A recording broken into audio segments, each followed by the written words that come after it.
भगवन्त इंद्र महिता सिंहासने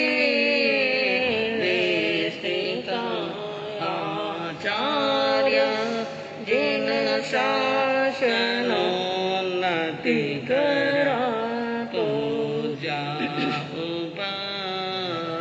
ध्यायक श्री सिद्धांत सुपाठ का मुनिवर रत्न त्रयाराधिका पंचैते परमेष्ठिनं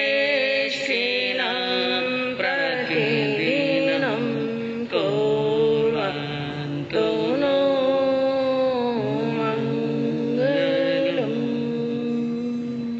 मंगलम भगवान वीरो मंगलम गौतम प्रभु मंगलम सूर्यभद्राद्या जैन धर्मो स्तोमंगलम अज्ञानतिमिरान्धस्य ज्ञानाञ्जनशलाकया चक्षुरुन्मिलितं येन तस्मै श्रीगुरवे सत्त्वेषु मैत्री गुणेषु प्रमोदं क्लिष्टेषु जीवेषु कृपा परत्वं मार्गस्थभावं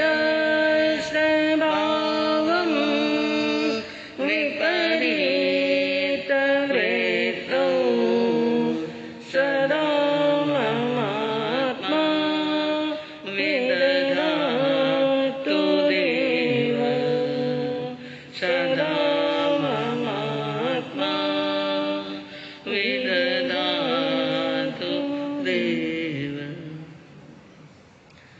अहिंसा के अग्रदूत, त्रैकाल दृष्टा, भवी जीवों के तारनहार शासनेश प्रभु श्रमण भगवान महावीर स्वामी के चरणों में कोटि कोटि वंदन।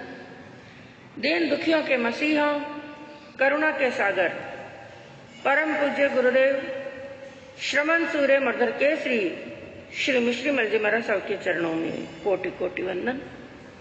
पाठ पर विराजमान परम श्रद्धेय परम विदुषी मधुर व्याख्यानी सरल मना पूज्य गुरु जी महाराज साहब के चरणों में कोटि कोटि वंदन। धर्म प्रेमी बंधुओं, शीलवती माताओं बहनों, कल आपके सामने प्रसंग चला था कि गौतम कुलक के अंदर गौतम ऋषि ने एक स्थान पर कहा कि संसार के अंदर 4 कार्य अति दुर्लभ बताए गए हैं, अति दुष्कर बताए गए हैं, जिनके अंदर कहा दानम दरिदस्य पहुस्स खंती इच्छा निरोह यसुह ईयस तारुण्य इन्नी अनिग्ग होय चत्तारी एयाणि सुदुक्कुराणि। 4 कार्य अति दुष्कर हैं, जिसमें सबसे पहले कल आपके सामने वर्णन चला था दानम दरिदस्य, दरिद्र अवस्था के अंदर, गरीबी की अवस्था के अंदर अशक्त होते हुए और साधनों की कमी होते हुए भी दान देने की भावना रखना। खुद व्यक्ति विपत्ति के अंदर है, खुद व्यक्ति कष्ट के अंदर है और खुद जिसके पास में साधनों का अभाव है और साधनों की बड़ी कमी है, लेकिन फिर भी भाव क्या रखता है कि मैं किसी का सहयोग करूं, मैं अपने हाथ से किसी को दूं, मैं किसी के काम आऊं। वही इंसान महान होते हैं और वही महामानव होते हैं, वही महापुरुष होते हैं, वही सज्जन पुरुष होते हैं जो जन्म लेकर के जनमानस के काम आते हैं, किसी का सहयोग करते हैं। बाकी खुद अपने लिए, अपने परिवार के लिए कमाना, दौड़ना, भागना, पुरुषार्थ करना, ये तो सब कोई कर लेता है। लेकिन इस दुनिया से जाने के बाद में लोग उसी को याद करते हैं जो अपने जीवन के अंदर किसी के काम आता है, किसी का सहयोग करता है। और दूसरा सबसे कठिन और अति दुष्कर कार्य क्या बताया? पहुस्सखंती, सामर्थ्यवान होते हुए, बलशाली होते हुए, ताकतवर होते हुए, धनवान होते हुए भी और बड़ी शक्ति होते हुए भी सामने वाले को क्षमा का दान दे दे। अर्थात सामने वाले ने, किसी व्यक्ति ने हमारे साथ में गलत किया, ये बात हम अच्छी प्रकार से, भली प्रकार से जान ले कि सामने वाले ने मेरे साथ में क्या किया है? गलत किया है, मेरे साथ में अन्याय किया है, मेरे साथ में मेरा अपमान किया है और मुझे अपशब्दों का उपयोग किया है, गाली गलौच दिया है या कुछ भी गलत कार्य उसने मेरे साथ में किया है, यह जानते हुए भी और सामने वाले ने जो गलत किया है उसका बदला लेने की ताकत भी उसके पास में है। यानी जिसके साथ में गलत हुआ है वो इतना सामर्थ्यवान है, वो इतना बलशाली है, शरीर के अंदर भी ताकत है, परिवार का भी बल है, तन का भी बल है और धन का भी बल है। वो उसका ईंट का जवाब पत्थर से दे सकता है, लेकिन सामर्थ्यवान होते हुए भी उसको क्या कर देना? क्षमा कर देना। इसलिए ज्ञानियों ने कहा कि कठिन विपद में दान, कठिन सामर्थ्य को समता।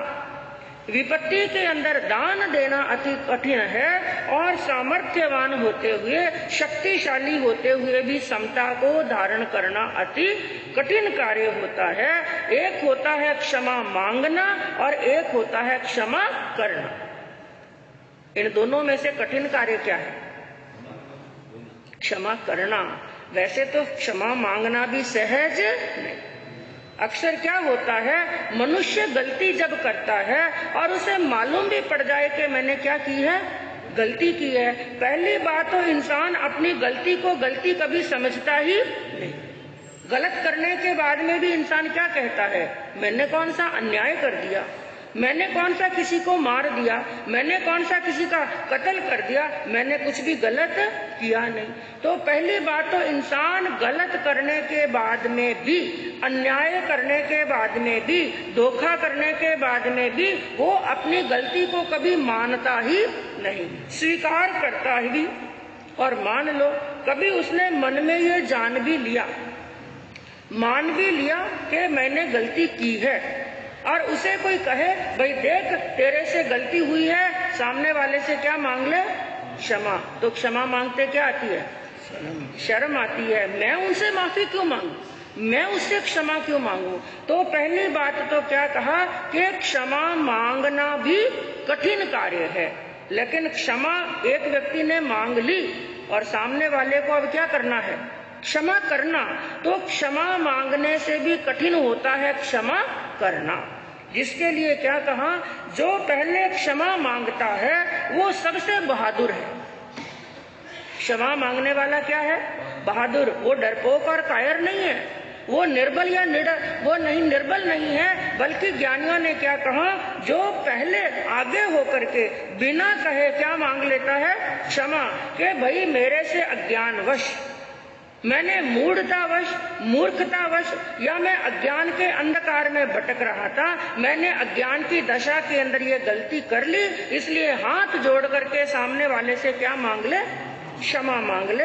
तो जो पहले क्षमा मांगता है वो सबसे बहादुर होता है, और जो सबसे पहले आगे बढ़कर के क्षमा कर देता है वो बड़ा शक्तिशाली होता है, क्षमा मांगने वाले से भी ज्यादा बड़ा होता है। क्योंकि क्षमा मांगना और क्षमा करना ये दोनों बहुत बड़े गुण होते हैं, महान गुण होते हैं। और क्षमा कौन कर सकता है? जो वीर होता है। क्षमा वीरस्य भूषणम। हमारा जिन शासन कहता है कि क्षमा वीरों का भूषण है, यह कायरों का भूषण नहीं है। कायर व्यक्ति ना क्षमा मांग सकता है और ना ही क्षमा कर सकता है। क्षमा वही मांगता है, क्षमा वही करता है जो शूरवीर होता है, संत पुरुष होता है, महापुरुष होते हैं। अन्यथा क्या होता है, व्यक्ति क्षमा नहीं करता बल्कि दिल के अंदर एक गांठ बांध लेता है, अंदर ही अंदर गांठ बांध लेता है और क्रोध की अग्नि के अंदर जलता रहता है। क्योंकि क्रोध और क्षमा ये दोनों विपरीत धाराएं हैं। क्रोध और क्षमा क्या है? दोनों बिल्कुल एक दूसरे के विपरीत हैं और क्रोध की दिशा अलग है और क्षमा की दिशा बिल्कुल अलग है। तो क्या बताया कि क्रोध क्या है और क्षमा क्या है। क्रोध के लिए कहा कि क्रोध एक जलती हुई द्वेष की ज्वाला के समान है, अग्नि के समान है, और इसके बिल्कुल विपरीत क्षमा एक प्रेम के झरने के समान है। और क्रोध बनी बनाई जिंदगी को, हंसती खेलती जिंदगी को उजाड़ देता है, तहस और नहस कर देता है। और क्षमा वो भूषण है, उजड़े हुए बाग को भी बसा देता है, हरा भरा कर देता है। क्रोध इंसान को शैतान बना देता है। क्रोध क्या बनाता है? हाँ, इंसान जब कभी जोरदार क्रोध आया हुआ हो ना, जब जोरदार क्रोध आया हुआ हो, उस समय एक बार क्या करना, आईने के सामने जाना और अपना क्या देखना। हाँ, आँखियां कर दे लाल।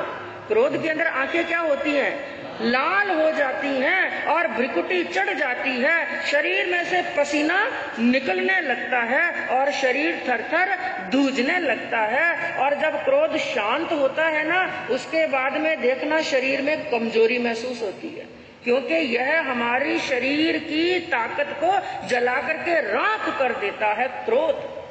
तो कहा कि क्रोध इंसान को शैतान बना देता है, हैवान बना देता है। और बिल्कुल इसके विपरीत जो क्षमा रूपी हमारा भूषण है और क्षमा रूपी शस्त्र है, यह हमारी आत्मा को महान और भगवान भी बना देता है। और कहा कि यह जो क्रोध है यह आत्मा के दूषण के समान है और क्षमा आत्मा के भूषण के समान है। क्रोध हमें संसार के अंदर डुबोने का काम करता है और क्षमा संसार से तिराने का काम करती है। क्रोध एक शब्द है, क्रोध, और एक शब्द है क्षमा। इसका अर्थ क्या है? कहते हैं क्रोध शब्द भी दो अक्षरों से मिलकर के बना है, क प्लस रोध। क का अर्थ होता है कल्याण का मार्ग। क क्या कहता है? कल्याण का मार्ग। और रोध क्या कहता है? रोकना। कल्याण के मार्ग में जाते हुई आत्मा को जो रोकता है वो क्या होता है? क्रोध। और क्षमा के दो शब्द, क्षमा के दो अक्षर हैं, क्ष प्लस म। क्ष कहता है क्षय करता है, म कहता है मान को। क्षमा कौन कर सकता है? जिसने अपने अहम को नीचा बिठा दिया है। और जब तक हमारा अहम सिर पर चढ़ करके बोलता रहेगा, जब हम अपने आप को यह सोचते रहेंगे मैं सबसे बड़ा हूं, मेरे से बड़ा कोई भी नहीं, वो इंसान कभी किसी को क्षमा नहीं कर सकता। और प्रभु महावीर ने क्या फरमाया? जब तक हमारे अंदर क्षमा का गुण नहीं आएगा, जब तक हम सभी जीवों को क्षमा नहीं करेंगे। हर रोज साधु और श्रावक के लिए दो समय का और देवसी और रायसी प्रतिगमन बताया गया है। और उसके अंदर एक लाइन आती है, खामे में सव्वे जीवा हमंतु ने। और प्रतिगमन के अंदर यदि ऊपर से ये लाइन बोल दी, और अब वो भी दिन नजदीक आने वाले हैं जब एक समकिति की परीक्षा होती है, एक श्रावक की परीक्षा होती है कि उसे सच्चे दिल से क्या करनी है? क्षमा याचना। ऊपर से या अंदर से? हाँ, मन से। क्योंकि याद रखना, वचनों से एक शब्द आता है आई एम सॉरी। कोई गलती हो जाए और सामने वाले को हम क्या बोल दें? I am sorry. बस ये छोटा सा सेंटेंस है, ये 3 शब्द हैं। इन 3 शब्दों के अंदर इतनी ताकत है। ये 3 शब्द केवल वचनों के द्वारा, किसके द्वारा? यदि केवल वचनों के द्वारा हम 3 शब्द बोलना सीख लें तो पूरे लोक को जीत सकते हैं। किसको? पूरी दुनिया को।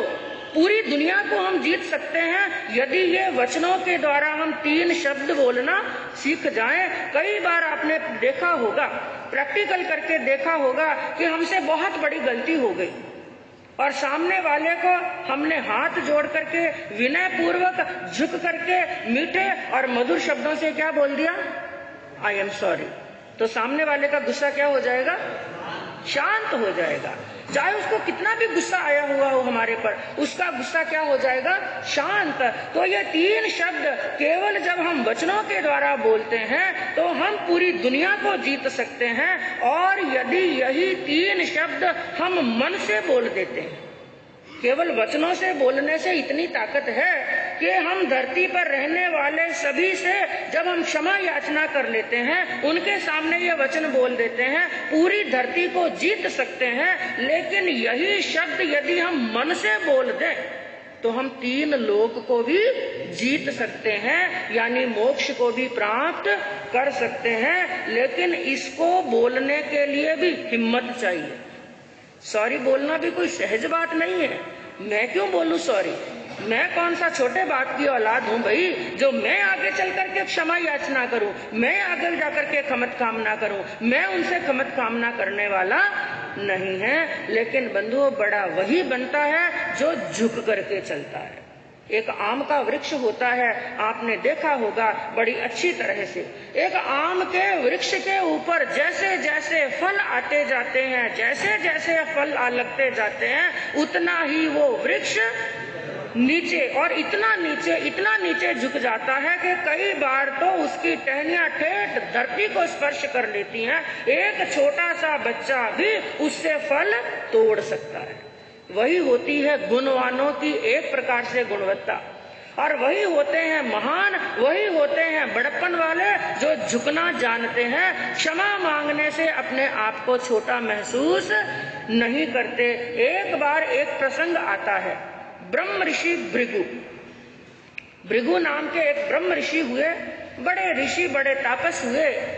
एक बार उनके मन में एक विचार आया, इतने सारे देवता हैं, और हिंदू धर्म के अंदर कितने देवी देवता बताए, 33 करोड़ देवी देवता। तो भृगु ऋषि के मन के अंदर एक बार विचार आया, इतने सारे देवी देवता हैं, इन सब में बड़ा कौन, सब में महान कौन, और इन सब में सबसे ज्यादा बड़प्पन किसमें है, ये परीक्षा की जाए। अब भृगु ऋषि ये परीक्षा करने के लिए निकले। इंद्र के पास में भी गए, छोटे मोटे देवताओं के पास में भी गए, शंकर जी के पास में भी गए, और ब्रह्मा जी के पास में भी गए। लेकिन जिस चीज के वो दर्शन करना चाहते थे, जो गुण उनके अंदर देखना चाहते थे, शायद ब्रह्म ऋषि भृगु को वो गुण उनके अंदर नहीं मिला। हैरान परेशान हो गए, इतने सारे देवी देवता हैं, 33 करोड़ देवता हैं, जो मैं चीज देखना चाहता हूं, अभी तक मैं पूरे देवलोक के अंदर घूम चुका हूं, एक भी देवता के अंदर उस बड़प्पन के दर्शन मुझे नहीं हुए। आखिर पहुंच गए एक बार श्री कृष्ण वासुदेव की सभा के अंदर, जिनका जन्मदिन भी आ रहा है, हाँ, कृष्ण जन्माष्टमी। और बंधु, उनके एक गुण नहीं है, अनेक गुण है। अंतकृत दशांग सूत्र के माध्यम से भी आप सुनेंगे कि उनके अंदर, और एक बात विशेष और बता दूं, जो कल घोषणा की गई थी कि बच्चों के लिए फैंसी ड्रेस का कार्यक्रम 7 तारीख को रखा गया है। अगर तिथि के हिसाब से और पंचांग के हिसाब से बंधु देखें तो जन्माष्टमी का जो भी पूजा अर्चना हिंदू धर्म के लोग करते हैं वो 7 तारीख को ही है हिसाब से, तो पंचांग के हिसाब से। लेकिन बच्चों की जो छुट्टी है वो कल है, इसलिए कार्यक्रम थोड़ा चेंज कर लिया है बच्चों की सुविधा को देखते हुए। तो बहनों को विशेष रूप से कहना है, जो फैंसी ड्रेस का कार्यक्रम रखा गया है और कृष्ण जन्माष्टमी का प्रवचन भी जो रखा गया है वो कल ही होगा, और बच्चों की फैंसी ड्रेस का कार्यक्रम ही कल 6 तारीख को रखा जाएगा। इस बात का विशेष ध्यान रखें, जिनको ध्यान नहीं हो आगे समाचार दे दिया। तो श्री कृष्ण वासुदेव के अंदर एक नहीं अनेक गुण थे, और हमारे जैन आगमों के अंदर एक आगम के अंदर नहीं, कई आगमों के अंदर श्री कृष्ण वासुदेव के गुणों का वर्णन आता है। तो वो भृगु पुरोहित, भृगु ऋषि पहुंच गए श्री कृष्ण वासुदेव की सभा के अंदर। 3 खंड के नाथ बड़े ऊंचे सिंहासन के ऊपर विराजमान थे, और 3 खंड के नाथ हैं, तो कल्पना करो उनकी सभा भी कितनी जोरदार होगी। बड़े बड़े राजा, बड़े बड़े महाराजा, जो उनके सामने झुकते थे। सभा ठटाठट भरी हुई थी, बड़े बड़े सेनापति बैठे हैं, बड़े राजा बैठे हैं, महाराजा बैठे हैं, कई मित्र राजा बैठे हैं, वहां पर आए हुए हैं। उस सभा के अंदर सबसे ऊंचे आसन पर कौन बैठे हैं? हाँ, श्री कृष्ण वासुदेव बैठे हैं। और उस सभा के अंदर भृगु ऋषि पहुंचे और उन्होंने आव देखा ना ताव देखा और सीधे सीढ़ियां चढ़े और जहां पर कृष्ण वासुदेव का सिंहासन था वहां पर पास में पहुंच गए और वहां पर उन्होंने एक ऐसा कार्य किया जो पूरी सभा देखती रही। उन्होंने क्या किया? बड़े गुस्से के अंदर आए और अपना पांव उठाया और कृष्ण वासुदेव के अंदर छाती के अंदर जोरदार दे मारा। पांव से क्या किया? प्रहार किया।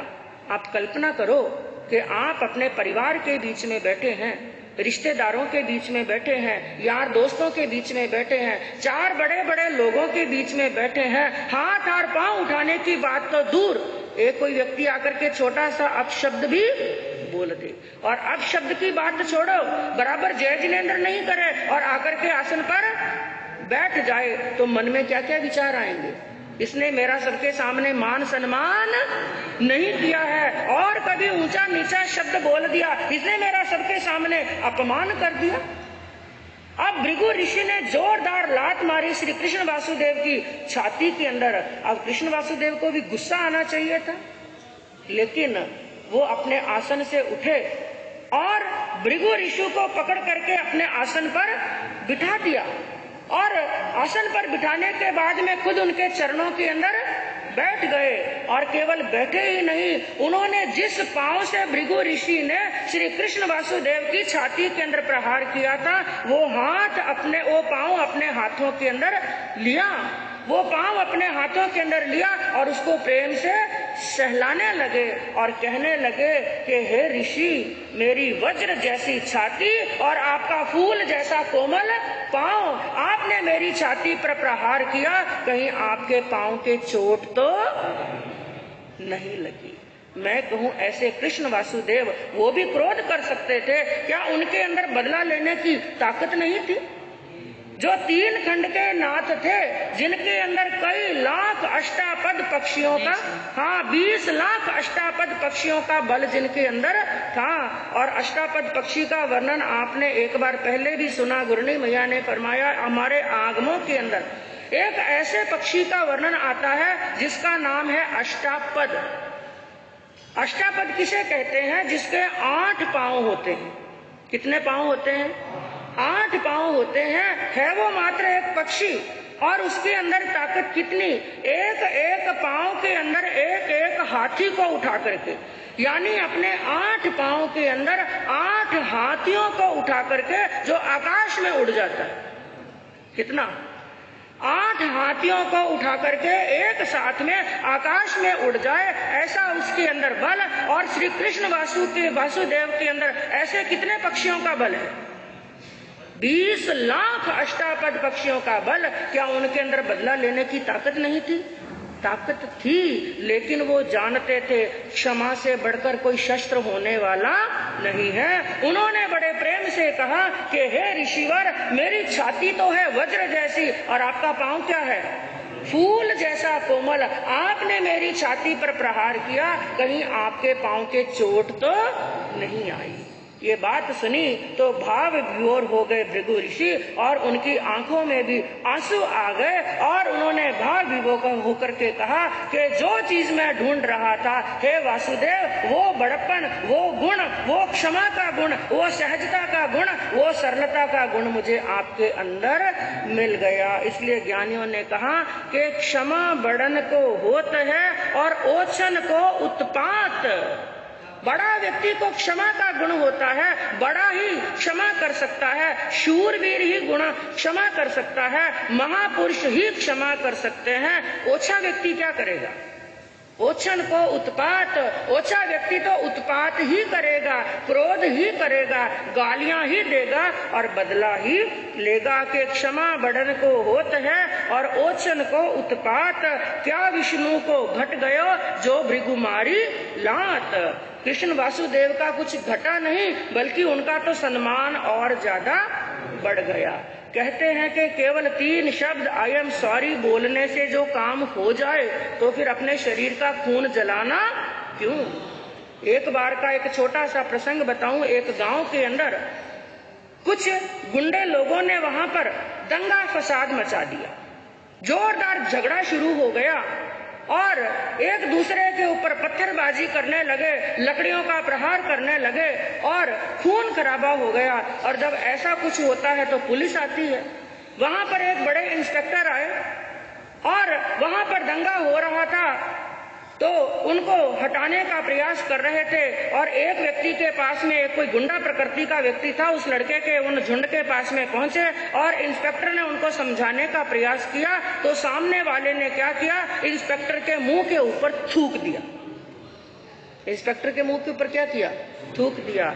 और सामान्य कोई इंस्पेक्टर होता तो क्या करता, मारता, या तो सीधा गोली ही मार देता या फिर लाठी से प्रहार करता और पकड़ करके कैद में लेकर जाता और वहां पर उसका ना जाने क्या हश्र करता, वो जिंदा वापस आता भी जा नहीं आता। लेकिन उस इंस्पेक्टर ने क्या किया, पास में एक छोटा हवलदार खड़ा था, उसको कहा भाई एक कर्चीफ दो, एक रुमाल निकाल करके दो। उसने रुमाल निकाल करके दिया। इंस्पेक्टर ने वो रुमाल पकड़ा और अपना मुंह पोंछ दिया और वहां से क्या हो गया, रवाना हो गया। हवलदार को गुस्सा आ रहा है, उसने आपके मुंह पर थूक दिया और आपने उसको गोली नहीं मारी। आपकी जगह पर मैं होता तो मैं हाथों हाथ उसको ढेर कर देता। उस इंस्पेक्टर ने हंसते हुए कहा, मेरे भाई जो काम रुमाल से निबट सकता है वहां पर गोली चलाने की क्या आवश्यकता है। ये बात सामने वाले उस गुंडे ने सुनी, वो भी उनके चरणों के अंदर पड़ गया, गिर गया कि सचमुच आप धन्य हैं। इतने बड़े ओहदे पर पहुंचने के बाद में भी, इतने शक्तिशाली होने के बाद में भी आपने मेरे साथ में ऐसा व्यवहार किया है, मैं आज के बाद में ऐसा गलत कार्य करने वाला। तो कहने का तात्पर्य बंधुओं क्या है, ये जो क्षमा का गुण होता है ना, ये अच्छों को सामने धराशायी कर देता है। और कहते हैं कि मनुष्य का जीवन बड़ा लंबा है, बड़ा अटपटा है। इस जीवन के अंदर कई प्रकार के लोग मिलते हैं, आते हैं और जाते हैं। किसके साथ में दंगा फसाद करते रहेंगे, किसके साथ में लड़ते और झगड़ते रहेंगे। क्षमा करने से क्या होता है, हमारा जो भूत निकल गया, जो हमारा समय निकल गया, वो तो हमारा कुछ होने वाला नहीं, लेकिन क्षमा करने से हमारा वर्तमान भी सुधर जाएगा और हमारा भविष्य भी खुशहाल हो जाएगा। हम भी प्रसन्न रह सकते हैं और सामने वाला भी प्रसन्न रह सकता है। और एक अनुभवी ने अपना अनुभव बताते हुए क्या कहा कि मैं बिना कुछ कहे हर किसी की गलतियों को सिर्फ इसलिए माफ कर देता हूँ। मैं बिना कुछ कहे हर किसी की गलतियों को सिर्फ इसलिए माफ कर देता हूँ ताकि किसी का दिल तोड़ करके मेरे से एक और गलती ना हो जाए। पहले तो मैंने गलतियां की और अब मैं जोर से बोल करके किसी का दिल तोड़ दूं तो एक और क्या हो जाएगी, गलती। और जो गलती मेरे से होगी उसका भुगतान मेरे को ही करना पड़ेगा। और इतिहास इस बात का गवाह है, हमारे शास्त्र, हमारे आगम इस बात के गवाह हैं कि जिसने क्षमा का दान दिया है वो आत्मा महात्मा बनी है और महात्मा से परमात्मा के पद को प्राप्त किया है। और क्षमा का गुण अपनाने वाला अर्जुन माली, जिसने सैकड़ों को मौत के घाट उतार दिया। कितनों को? सैकड़ों को, 1141 जीवों को मौत के घाट उतारने वाला। वही हमारे आगम ये बयान करते हैं नारकी में जाने के 4 कारण, जिसमें एक कारण बताया कि पंचेंद्रीय जीव की घात करे तो जीवात्मा मर करके कहां पर जाए, नारकी में। और 1141 जीवों को मारने वाला अर्जुन माली कहां गया, मोक्ष में। और साधना केवल कितने समय की, 6 महीने की साधना। 6 महीने के अंदर ही तो कर्म बंद 1141 जीवों को मौत के घाट उतार दिया। और उन्हीं 6 महीनों के अंदर क्षमा का शस्त्र उसने ऐसा अपने हाथ के अंदर उठाया कि अष्ट कर्म रूपी शत्रुओं को मौत के घाट उतार दिया और मोक्ष के अंदर पहुंच गया। तो बंधुओं, ये तो मान लो बातें बड़ी बड़ी हैं, लेकिन आज का परिवार बहुत छोटा सा है। घर के अंदर सदस्य क्या हैं, कम। परिवार आजकल कितना सा है, और कितना छोटा? हम दो, हाँ वो भी छोड़ दो आजकल तो। हम दो हमारे दो नहीं, कितने रह गए? हम दो हमारे एक। तीन तिगड़ान काम बिगड़ा। तीन तिगड़ान काम बिगड़ा। इसलिए काम बिगड़ रहे हैं। इसलिए घर में कभी तीन तिगड़ा मत रखना। बहुत छोटा सा है परिवार, बड़ा छोटा सा है परिवार, और जिंदगी कितनी छोटी। कहने को आजकल कहते हैं कि 5वां आरा चल रहा है, और कितने साल की उम्र है? हाँ साहब, कहने को क्या कहते हैं, कितने साल की उम्र है? 100 साल की। लेकिन आप ही बताओ आजकल उम्र की एवरेज कितनी रह गई है? हाँ, 75 भी पाले तो बहुत अच्छी बात। जब किसी का समाचार सुनते हैं अनजान व्यक्ति का कि वो व्यक्ति दुनिया से चला गया, तो सामने वाला पूछता भी कितने साल की उम्र? 75। अरे वाह वाह वाह, तो कोई बात नहीं। हाँ, सब कुछ देख लिया। अरे 75 भी हाईएस्ट हो गई। 60 और 65 की उम्र के अंदर ही नाम सत्य। अभी तक संभले ही नहीं कि जाने की क्या हो जाती है? तैयारी। फिर किस लिए लड़ाई, किस लिए झगड़ा, और किस लिए द्वेष? हो जाती है गलती। इंसान है, और गलती किससे होती है? इंसान। केवल एक ही ऐसे इंसान होते हैं जिनसे गलती नहीं होती है, वो होते हैं वीतराग। वीतराग प्रभु से गलती होने वाली नहीं। हम सब इंसान छद्मस्त हैं, और गलती छद्मस्त से होती है। गलती होना कोई बुरी बात नहीं, ये इंसान की प्रकृति है। वो गलतियां करता रहता है, गलती हो जाए कोई बात नहीं। लेकिन जब गलती समझ में आ जाए तो हाथों हाथ क्या मांग लेना? क्षमा। ये सोच लेना।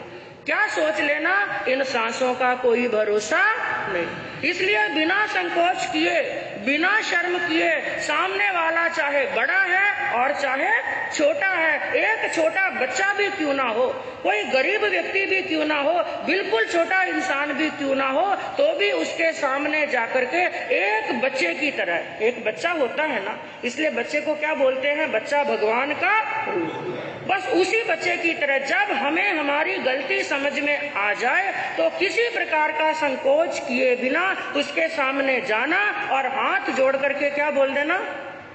I am sorry. क्या बोल देना? हाँ, बस आप देखेंगे उसके चेहरे पर भी प्रसन्नता और आपके चेहरे पर भी प्रसन्नता, और उस दिन नींद बड़ी मस्त आएगी। यदि मस्त नींद लेनी हो, किसी के साथ में लड़ाई झगड़ा हो गया हो, तो आज ही क्या कर लेना? आवाज ही नहीं आई, माफी मांग लेना। और सबसे पहले तो सगा भाई, सगी बहन, जो खून के रिश्ते हैं ना, उनको मनाने का क्या करना? प्रयास करना। अपने ही अपने नहीं हो सके तो पराये अपने क्या होंगे? क्षमा मांगने पर अपने भी अपने हो जाते हैं और पराये भी अपने हो जाते हैं। तो ऐसा क्षमा का गुण अपनाने का प्रयास करेंगे बंधुओं, तो इस भव में पर